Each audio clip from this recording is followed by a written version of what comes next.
Olá, que bom ter você com a gente em mais um programa Impressões da Sociedade Bíblica do Brasil.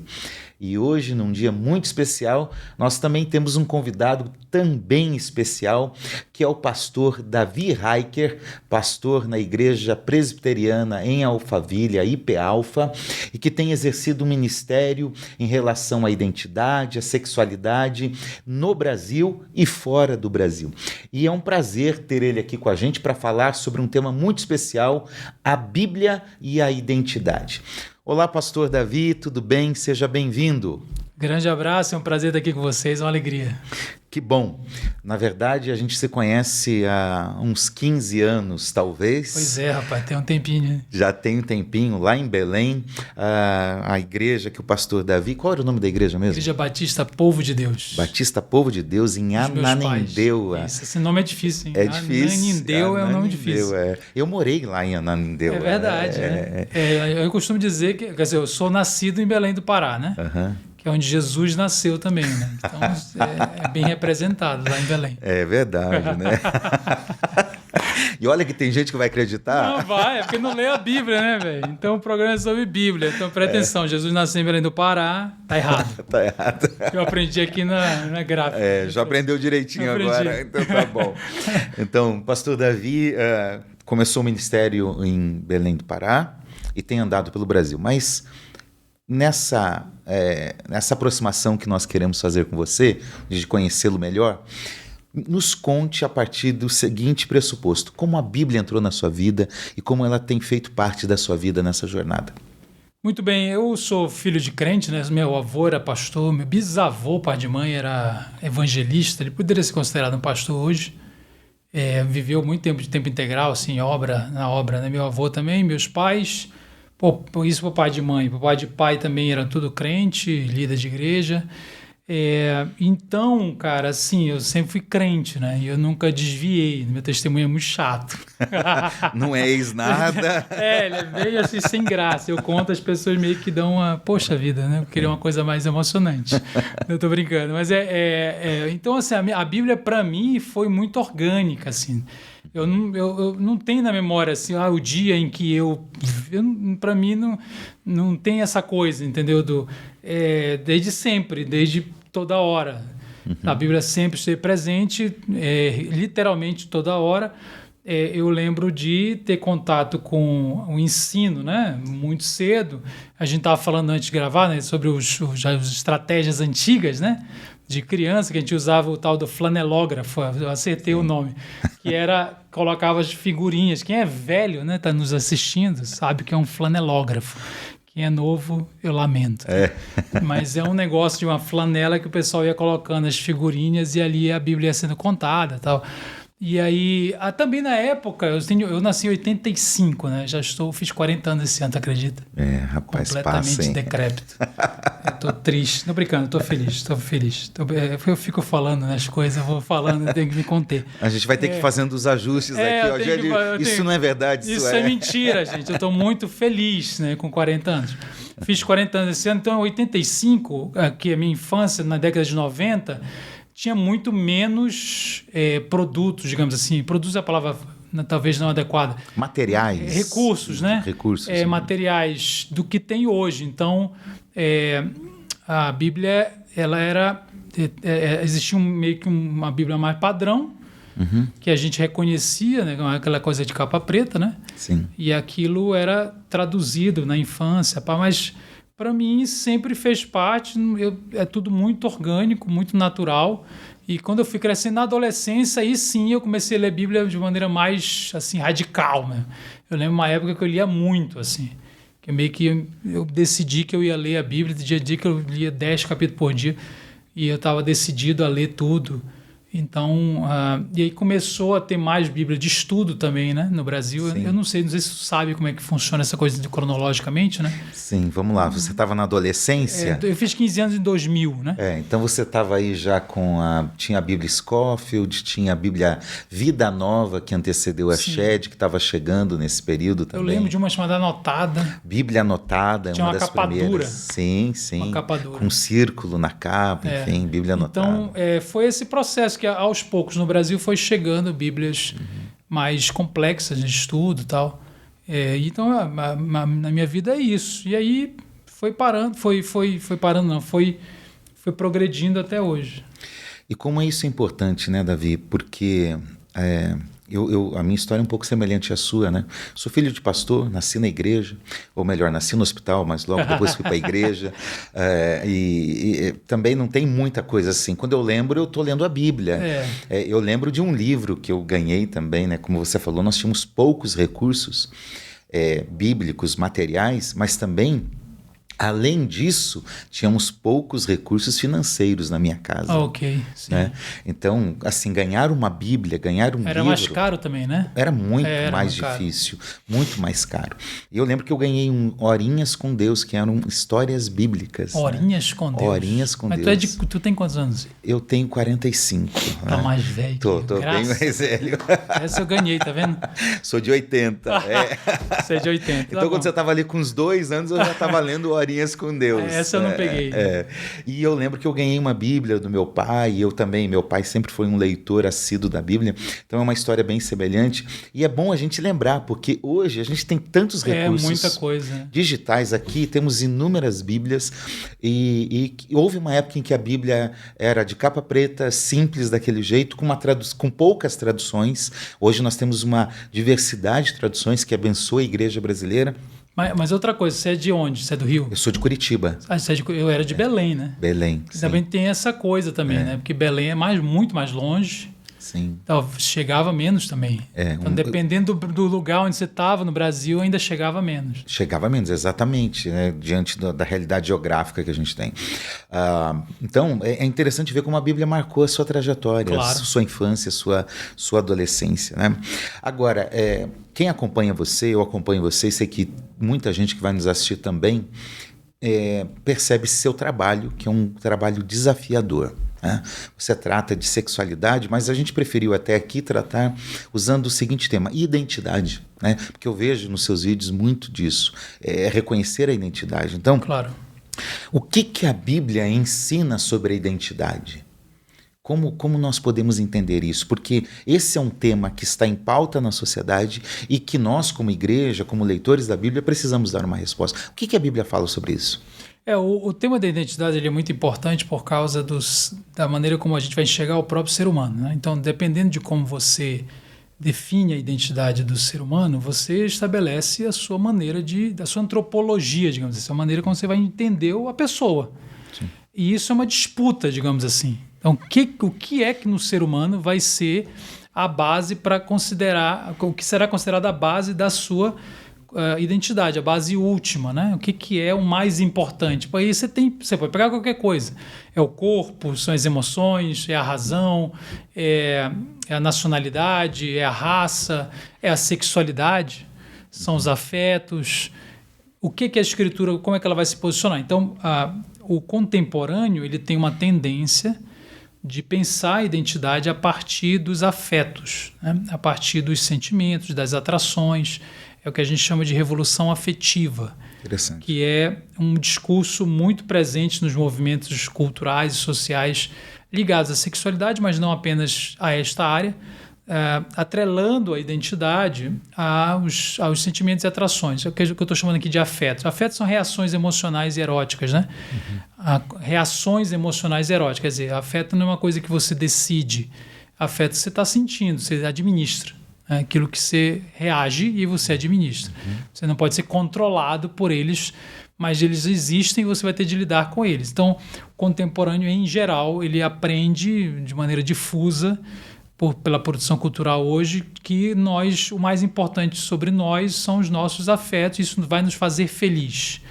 Então, é uma antropologia, quer dizer, o ser humano ele é constituído, em última instância, pelos seus afetos, e ele será feliz quando expressá-los e der vazão a eles de maneira total, porque aí será uma pessoa autêntica e pessoas autênticas são felizes. Então essa é a lógica contemporânea. Isso colide com a Escritura completamente. Por quê? Porque a Escritura tem uma personagem na Escritura que define as identidades. Aí a gente tem que fazer a pergunta, né? O que na Bíblia seria capaz de dividir a humanidade em tipos de pessoas ou de identidades de pessoas, né? Em grupos identitários. O que seria capaz, né? Olha para a Bíblia inteira, né? Qual é o critério, né? Qual é a personagem, qual é o elemento? É o elemento nacional, o elemento é o judeu, é o grego, é o elemento... Homem, mulher, muito bem, é o elemento racial. Não, o elemento é Cristo. Então, é Cristo. Cristo é a pessoa que divide a humanidade em dois grupos. É o centro das Escrituras e os que têm a Cristo são uma coisa, os que não têm são outra coisa. É assim que a Escritura enxerga. E os que têm não são por mérito, né? Os que têm não são por características próprias, por descendência, por nome, por status, por obras, porque moral, né? Porque eu sou bom. Os que não são por méritos, não devem se orgulhar porque são pela graça de Cristo, mas são, porque creram, né? Na obra de Cristo. E os que não são porque não têm a Cristo. Não, e eles, então, e esses são os dois grupos, duas identidades das Escrituras. Os filhos de Deus e os que não são filhos de Deus. Vivos e mortos. Efésios 2 vai dizer, ele nos deu vida, estando nós mortos, nos nossos delitos e pecados. Então, é uma maneira, é uma maneira completamente diferente de enxergar, porque Cristo está no centro da identidade. Por isso que qualquer característica humana, seja ela racial, gênero eu falo homem e mulher, né? Sexualidade, nacionalidade, profissão, qualquer coisa, por mais relevante que seja, porque esse discurso parece que está menosprezando essas coisas, não é a coisa, né? Não é o que eu quero dizer. Por mais relevante que seja, ela não pode ocupar o centro identitário, porque esse lugar é sagrado, ele pertence a Cristo. Essa é a principal mensagem das Escrituras. Muito bom isso, porque quando a gente olha numa perspectiva dos textos de Paulo, né, nas cartas, ele vai deixar claro isso. Em Cristo não há homem, não há mulher, não há judeu, não há grego, não há escravo, não há livre. Em Cristo está a nossa identidade. Então, mas esse texto é muito importante, porque ele pode ser interpretado também como dizer assim, então não importa. Não é que não importa. Muito bom. É isso, muito bom. Porque, então em Cristo não existe homem e mulher, quer dizer, então isso não importa. Sim. Não é que não importa, homem e mulher importam. O que ele está dizendo é que, aí, como você acabou de dizer, a identidade fundamental vai além da característica de gênero ou de sexualidade ou de qualquer outra coisa. É o que ele está tentando dizer. Quer dizer, essas coisas não importam neste sentido de quem eu sou. Quer dizer, eu sou hétero, eu sou homem. Essas duas informações elas podem ser verdadeiras. Elas são características importantes. Porque o fato de eu ser homem influenciou a minha vida. Sim. Eu não posso negar isso. Claro. Se eu não fosse homem, se eu fosse todas mulher... as áreas. Claro. Como o fato de eu ter nascido em Belém. Sim. Como o fato de ser branco. Como o fato de eu ser pastor. Sim. Porque se eu tivesse sido engenheiro, a minha vida não seria a mesma. Então, essas coisas, elas são importantes, mas, de fato... as características, essa que a gente usa o verbo ser, né? Eu sou heterossexual, eu sou homem. Essas classificações estão descrevendo características, elas não estão descrevendo identidades. Sim. Identidade. Isso é muito importante, porque isso aqui é fundamental dentro da discussão de identidade contemporânea, é muito sério. Eu diria para você que os movimentos hoje conhecidos, né? Eu não vou citar nominalmente, mas movimentos muito conhecidos, sociais, culturais, nestas áreas, eles trabalham exatamente isso. Eles não falam de sexo, por exemplo. Eles falam sobre construção de identidade baseado em aspectos para a Bíblia, embora importantes, secundários. Muito bom. Então, a minha identidade está em Cristo. E, aliás, Paulo fala isso em todas as cartas, né? Estar em Cristo é um lugar teológico central nos escritos paulinos e a nossa identidade está nele. Lá em Romanos 8, ele vai falar sobre o nosso espírito de adoção e o Espírito de Deus testifica com o nosso espírito que agora somos filhos de Deus. Então, é ser filho de Deus, é estar em Cristo. Essa é a nossa identidade numa perspectiva bíblica. Para quem vive nesse conflito, em dúvida, para quem muitas vezes está ouvindo essas propostas contemporâneas, como a Bíblia pode ajudar nesse sentido? Como a leitura bíblica pode ajudar nesse sentido? O que você recomenda para quem está passando por esse momento?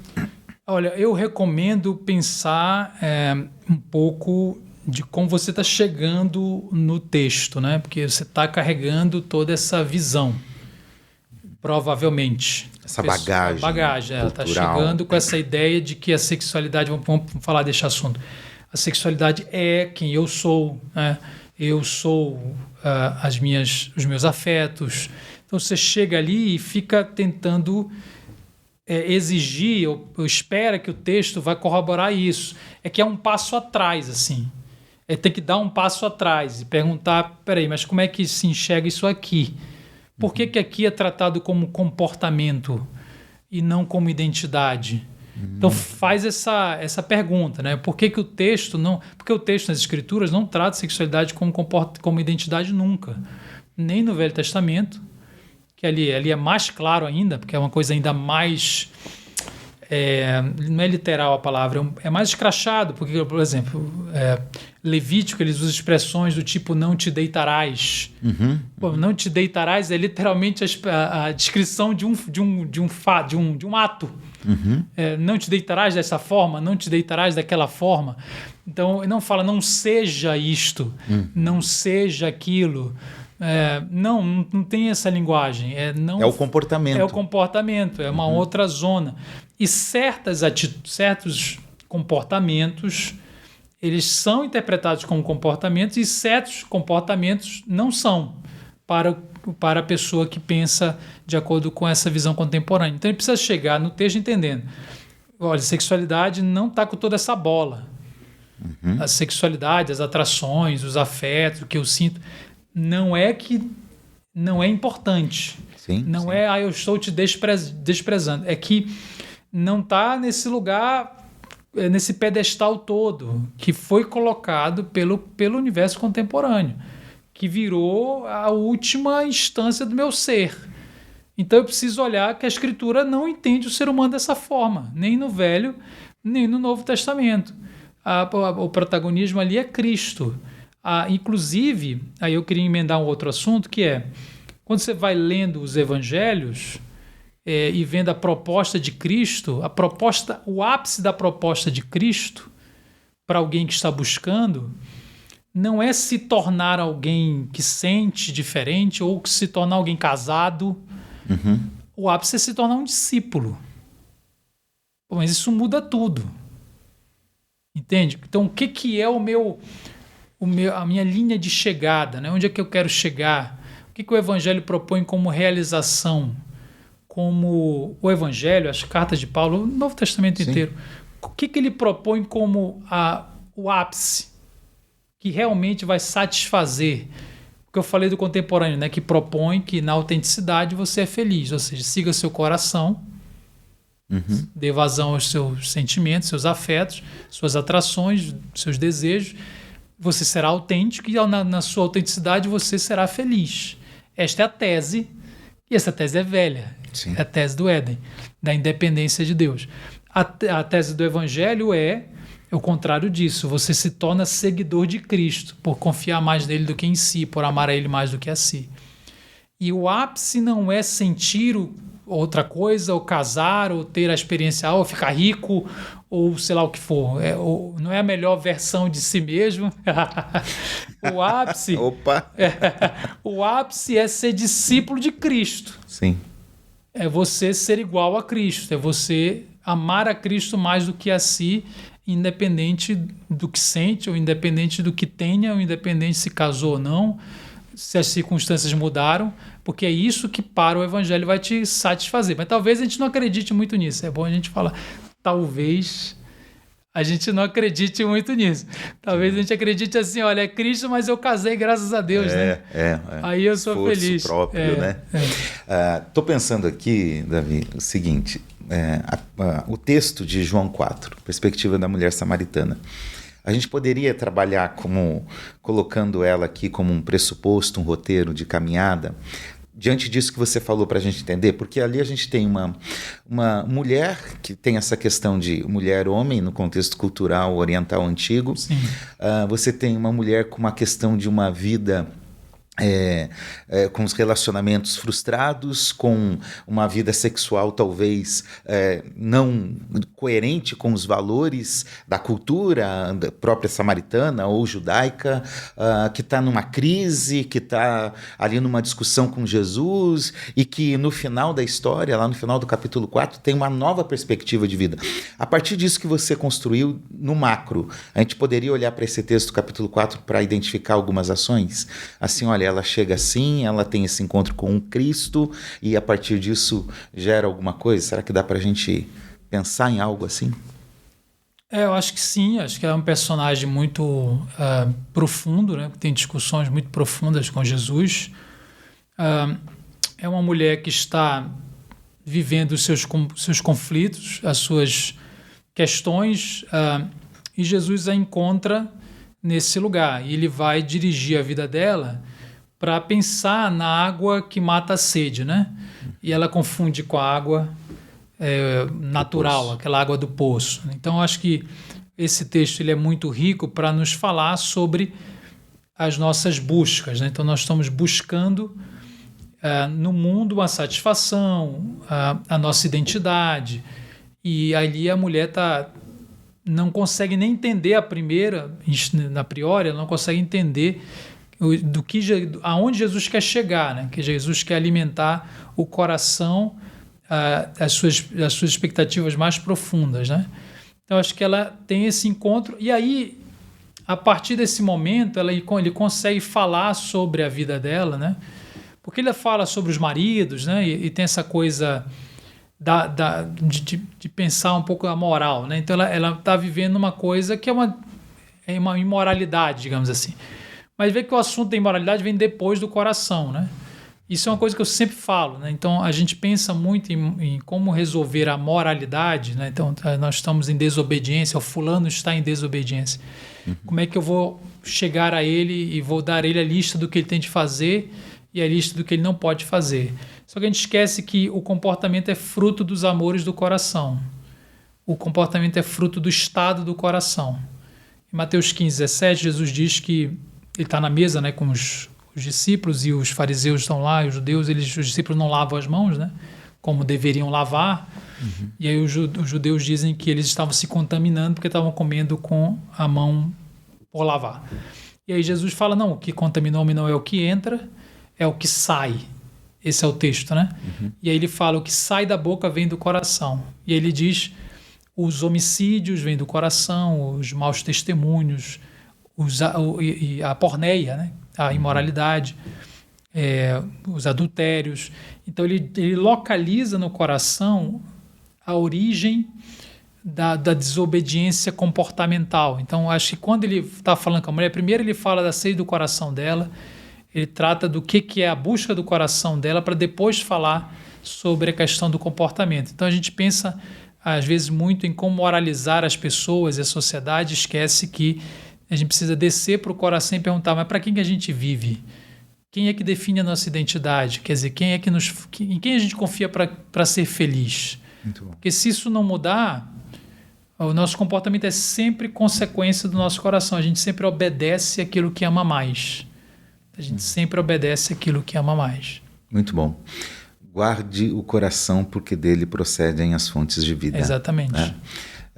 Que a palavra de Deus nos ajude a nos identificar. Acho que uma leitura bíblica bem real, bem objetiva, talvez não seja a palavra que eu estou querendo dizer aqui, mas bem sincera mesmo, de se confrontar no texto, porque nós costumamos ler a Bíblia para trazer palavras de encorajamento, de consolo, de auxílio, e isso é bom, é uma opção também, e uma opção viável, claro, a Bíblia também faz isso, mas ler a Bíblia de forma confrontadora para identificar claro. Isso nos ajuda nessa caminhada, que Deus nos ajude nisso, né?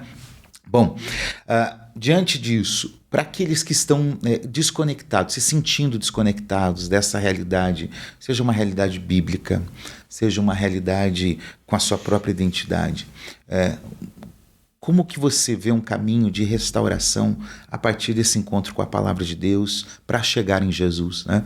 Nós sempre dizemos que a Bíblia não é um fim, a Bíblia é um meio que nos leva a Jesus. As Escrituras testificam dele, as Escrituras apontam para ele e as Escrituras foram registradas na perspectiva de João para que nós creiamos nele e tenhamos a vida eterna. Bom, como então... Quais seriam os primeiros passos ou um primeiro passo para essa caminhada de restauração à luz da palavra de Deus? Olha, restauração é a obra que Deus opera em nós, né? Então, primeiro pensar que quando você está ali, eu quero a restauração, Deus já está agindo em você. Então, a nossa ação já é uma resposta do incômodo, do convencimento do Espírito Santo em nós. E aí a gente precisa... dos meios de graça, a gente precisa entrar em contato com as Escrituras, porque senão fica tudo muito subjetivo, entende? Fica tudo muito subjetivo. Eu acho que isso é um grande problema dos nossos dias, assim. Então as pessoas, elas estão cada vez mais, elas falam muito em restauração, até fora do ambiente cristão, né? Usam outros termos como história de superação, mas fica tudo muito baseado no esforço próprio, nas minhas ideias, como eu fui resiliente. E claro que isso tudo tem até um certo valor. Mas sem a Escritura, você não tem norte. Você vai criando... Você pode estar caminhando para um lugar vazio, você pode estar sendo levado por ventos, você pode estar sendo enganado e sem saber, porque a Escritura, ela é aquilo que vai nos dar conteúdo mesmo, o objetivo, né? Substância. Então, não se perca apenas na questão subjetiva, né? Nas suas vontades. Vá para a Escritura, olhe para ela como aquilo que você precisa aprender, né? Você precisa aprender. Então, meu chamado é para que a gente saia um pouco do eu acho, eu senti. E eu acho que isso tem muito a ver com falta de leitura das Escrituras comprometida com uma boa interpretação. Eu acho que isso é um grande problema. Então, a restauração passa por Bíblia mesmo, estudar, entender, para que você tenha um caminho mais bíblico. Esse é o termo, mais bíblico. Claro que existem diversas interpretações, a gente não vai discutir isso, mas a gente sabe que tem momentos que a pessoa está completamente fora do que as Escrituras ensinam e ela acha que ela está. Então, tem muito engano porque a gente está lendo pouco, entende? E mesmo querendo essa restauração, vai sendo puxado para cá e para lá. Então, isso é a primeira coisa que eu gostaria de dizer. A outra coisa é pensar na Bíblia como uma espada, né? Que vai nos ferir também, né? Como você falou, né? Não é só para eu olhar e ficar feliz, né? Existe um autor coreano, não sei se você já leu, tem um livro dele chamado Sobre a Dor. Ele é o Byung-Chul Han. Não. É um autor muito interessante. A Sociedade Paliativa, eu acho que era o nome do livro. Ele fala do excesso de positividade. Ele tem um livro chamado também A Sociedade do Cansaço, que é um outro tema mas que complementa. Ele fala do excesso de positividade e que é exatamente isso. É o esgotamento desse negócio de tem que estar todo mundo bem toda hora. Sorrindo, e você tem que estar performando, e olha, e vá superando, e você tá, esse meio estoicismo meio maluco assim, que nem é estoicismo, né? É uma versão meio ruim. E então ele fala que a necessidade da negatividade, de suspender um pouco esse negócio, de você falar e falar assim, não, você está errado, né? Não é isso aqui. E o Evangelho, ele não pode ser lido como eu preciso ler isso aqui para me sentir bem, né? Não é toda hora para se sentir bem. É para que você também seja terapeuticamente transformado ali, né? Revolucionado. Então a gente precisa ter um olhar para a Bíblia desse sentido, né? Hebreus 4:12 é um texto muito conhecido, né? A palavra de Deus é viva, não são letras mortas, né? Quando nós lemos a palavra de Deus, ela vem ao nosso encontro de uma forma viva. É o próprio Deus falando conosco, e a fala dele é transformadora, é criadora, né? É viva e é eficaz. Realmente, quando ela vem ao nosso encontro, ela é eficaz nas nossas necessidades. Eu gosto da ideia que o texto dá, que ela é capaz de discernir aquilo que está lá nos nossos sentimentos, nos nossos pensamentos, dividindo espírito, alma, dividindo pensamento com sentimento, com corpo, com reação, com a integralidade do ser, né? Então, a palavra de Deus é capaz de fazer isso, né? Porque quando a gente lê a palavra de Deus com o coração aberto, realmente vem uma transformação, vem a quietude, vem a confrontação, claro, vem o arrependimento. Não há como viver sem, de fato, a palavra de Deus nessa nossa caminhada para entendermos quem somos e o que devemos fazer. Bom, quase chegando lá no nosso final, como nós poderíamos cultivar uma identidade firmada em Cristo?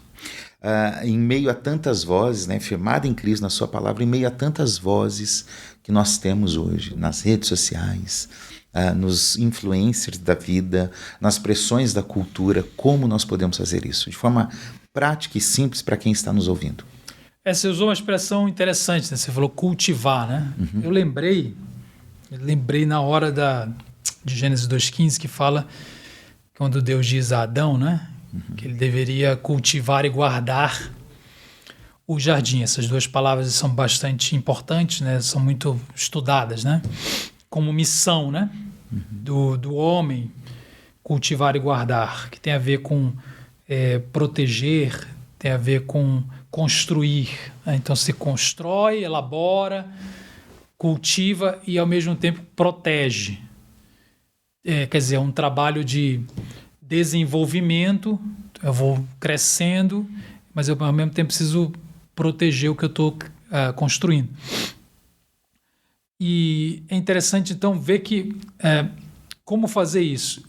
E, de novo, falando desse texto, pegando esse texto para responder, Adão ali, ele é apresentado, ele tem, melhor dizendo, 3 grandes relações, que a gente pode chamar de relações pactuais. São relações que não estão baseadas em circunstâncias. Que a primeira é com Deus. Uhum. Então, como é que eu vou cultivar a minha identidade? A identidade humana, para as Escrituras, ela não vem de dentro, que é uma loucura para o contemporâneo. Então, aí que Agostinho falava sobre isso. Porque o Agostinho ele fazia o movimento de sair primeiro. A gente pensa, vou saber quem eu sou, então eu vou perguntar para mim. Uhum. Que é o que o mundo diz hoje. Certa psicologia, certa autoajuda vai dizer. Olhe no espelho e pergunte. Ora, quem eu sou, eu vou perguntar para mim. A Escritura coloca a identidade fora de mim. Quer dizer, eu preciso fazer um movimento de saída para olhar para quem Deus é. Em Deus eu encontro quem eu sou. Porque sem Deus eu não tenho referência. A minha identidade é teo-referente, né? Antes de ser ego-referente, ela é teo-referente. Porque se ela for ego-referente, ela é baseada na opinião da criatura, né? Ela é baseada Exatamente. Na opinião da criatura. E aí se torna subjetivo, porque você tem uma, eu tenho outro, o outro tem outra. Subjetivo e instável. É verdade. É igual o amor próprio. As pessoas dizem assim, se ame, porque Deus manda você se amar. Pois é, eu não vou nem entrar nesse assunto. Outro podcast. É outro podcast, mas é muito interessante que as pessoas falam assim, se ame, né? Uhum. Que aí você vai resolver os seus problemas. Se você se aceitar, se amar. Você tem um problema isso. Qual é o problema? É que quando você se convence de que você tem valor, porque você olhou no espelho e você disse a você mesmo que você tem um valor, a sua opinião está fundamentada na criatura. Que criatura? Você. Sim. Ora, a criatura, qualquer uma que seja, inclusive você, é falha. É pequena. É instável. Por definição. É limitada. Amanhã ela vai duvidar. Sim.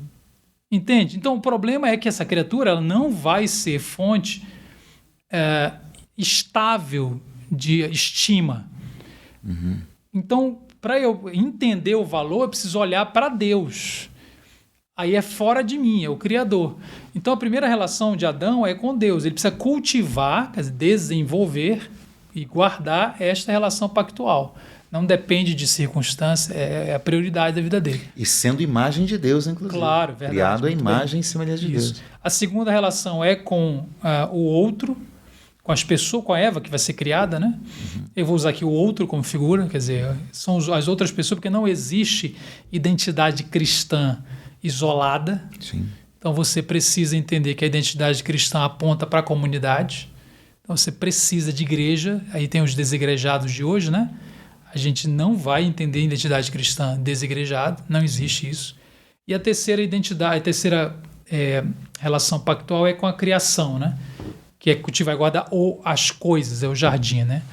E ali ele está falando da iniciativa de você ter uma presença no mundo, de testemunho, de fruto, de presença fiel no mundo, dos fazeres do mundo, como um reflexo da imagem de Deus para o outro, para fora.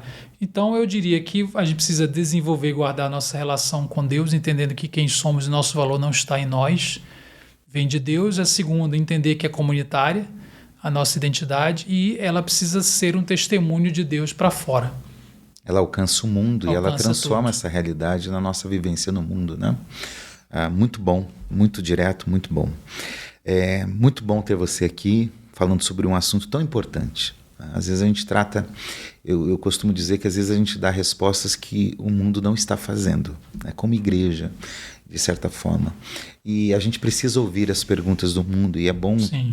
ter gente como você que tem esse chamado específico, essa vocação de olhar para essa realidade, para essas vozes, para esses conflitos das pessoas e, à luz das Escrituras, trazer essa resposta em Deus, ajudando essas pessoas. É uma resposta que a Bíblia tem dado, e glória a Deus pela sua vida, pela sua caminhada, pelo seu ministério, junto com a sua esposa, junto com a sua igreja local, enfim, que Deus continue te abençoando. Para nós da SBB é muito bom ter você aqui nesse tempo de conversa. Agora, o nosso programa se chama Impressões. Maravilha, hein? Intencionalmente tem a ver com as nossas impressões da Bíblia, mas também tem a ver com as nossas impressões sobre o trabalho com a Bíblia, né? E você visitou o nosso centro de produção das Escrituras, ou também, como muita gente conhece, a nossa gráfica da Bíblia, da Sociedade Bíblica aqui no Brasil. Você andou por ali, viu como funciona, conheceu um pouquinho mais dos nossos programas e projetos. Queria saber como foi essa experiência. Foi boa? Gostou? Imaginava que era assim mesmo? Como foi? Não, sensacional. Eu imaginava que era muito, mas é maior do que eu imaginava. Eu imaginava que era grande, mas é um negócio extraordinário. 24 horas, né? Eu peguei uns números na minha cabeça, né? Então, a cada 3 segundos sai uma Bíblia.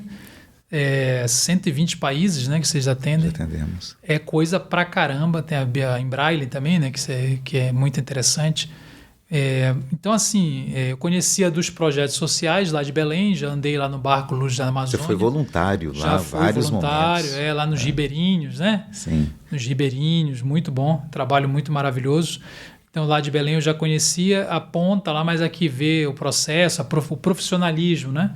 Como isso dá trabalho e como um negócio é gigantesco.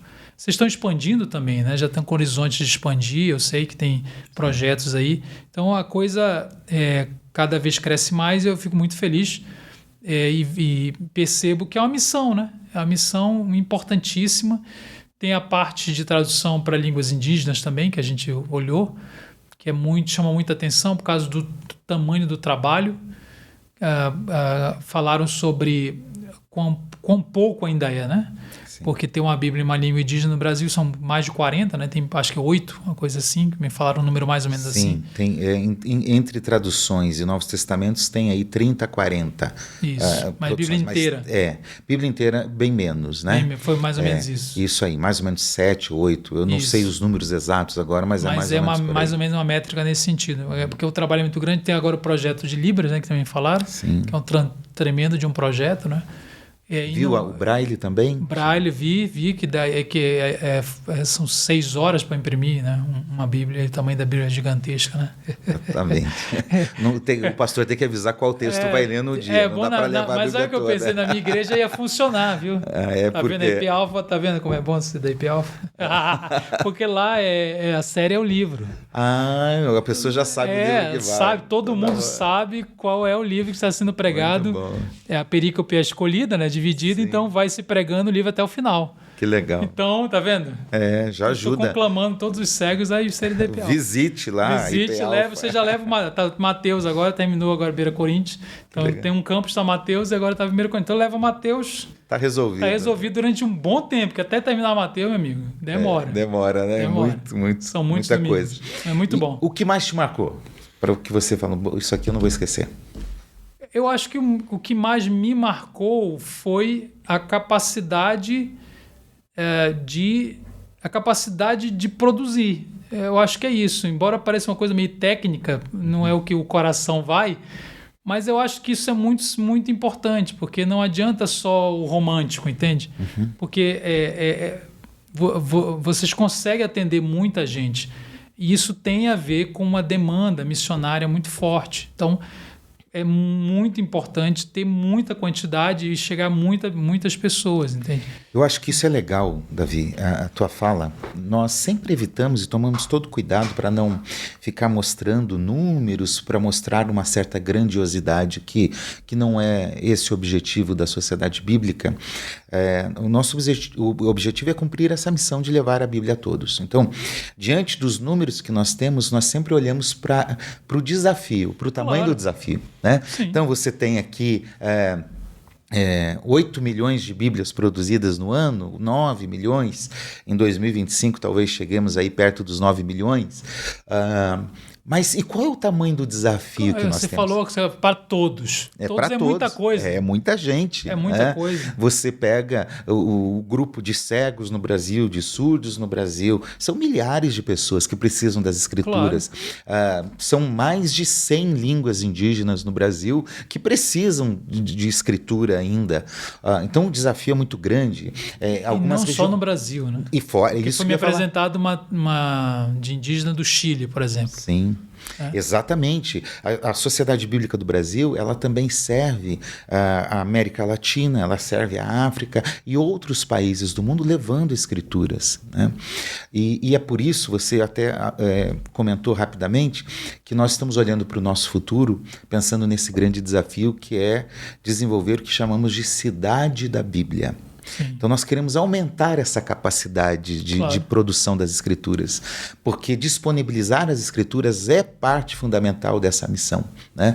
A Bíblia, há pouco tempo, há 200 anos, ela era cara, difícil de encontrar, poucas pessoas tinham, poucas igrejas tinham, mas hoje, pelo trabalho das sociedades bíblicas no mundo, estão aí mais de 200 países e territórios, e outras organizações que também trabalham, co-irmãs que levam a Bíblia tem alcançado mais lugares, mais pessoas, mas ainda há muito a se fazer.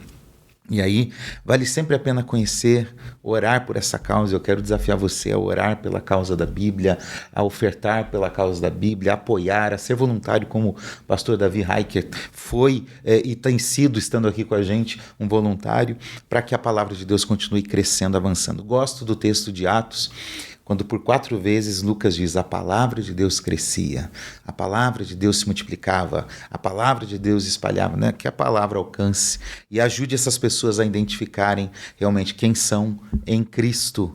Né? E possam viver assim. Então, muito obrigado. Eu quero compartilhar com você 2 presentes. Um deles é a Bíblia no Brasil, é uma edição da nossa revista que existe desde 1948 e aqui nós falamos um pouquinho das nossas ações, da nossa missão de levar a Bíblia a todas as pessoas dentro dessas várias áreas. Nós costumamos dizer aqui, Davi, que temos um ciclo da Bíblia que envolve a publicação, que envolve a tradução, que envolve a distribuição e que envolve também o engajamento, o compromisso das pessoas com as escrituras. Eu espero que essa leitura seja útil para você que ficou interessado na edição da revista Bíblia no Brasil. Você pode entrar no nosso site site sbb.org.br e baixar. Há um link lá em PDF dessa revista para você também conhecer um pouquinho mais. E de uma forma especial também queremos te dar uma Bíblia de presente, afinal você veio na Sociedade Bíblica do Brasil, é uma Bíblia especial, tem sido muito utilizada por pastores pregando, é uma Bíblia bem com um bom tamanho de letra, uma capa de couro, bem fácil e adaptável para o púlpito, né? Que isso, hein? É uma Bíblia muito maravilhoso. bonita. Muito Espero obrigado. que seja a bênção na sua vida aí. Eu trouxe o meu livro. Poxa vida, meu livro é miserável perto disso aqui, tá vendo, gente? Mas nada supera isso aqui. Não, isso aqui é insuperável. A palavra de Deus não foi isso que eu quis dizer. Mas eu entendi o que você quis dizer. Eu estou falando só do tamanho. O que Deus tem a ver com sexo é um livro pequeno, curto, direto e prático sobre a relação do evangelho com a sexualidade. É uma introdução. Qualquer pessoa pode ler, desde um adolescente de 12 anos, porque ele não é sobre sexo, não, ele é sobre o evangelho e a sexualidade, ou um pai, um líder, para usar também como material discipulado, de ensino, em um pequeno grupo. Então, isso aí para você é um trabalho de introdução a este assunto tão importante. E também no Instagram, quem quiser conhecer melhor o ministério, que a gente atua já há 20 anos, já tem 20 anos que a gente atua na área de sexualidade no Brasil, capacitando lideranças, acolhendo famílias, com várias questões de sexualidade contemporânea, são vários desafios que a gente trabalha principalmente no ensino. Então, procura lá meu nome, David ou Davi, que tem um D no final, né? Então, David Hiker, no Instagram, e a gente, lá no nick da bio, tem várias informações online importantes. Muito bem. Gente, eu sou o pastor Assir de Geroni Júnior, secretário de Cultura e Formação Bíblica da Sociedade Bíblica do Brasil, e tive o prazer de receber hoje aqui o pastor Davi Hiker, tratando do tema A Bíblia e a Identidade. Pastor, mais uma vez, obrigado. Que Deus continue abençoando sua vida. O Brasil é uma alegria. E você, por favor, se inscreva nos canais da Sociedade Bíblica do Brasil.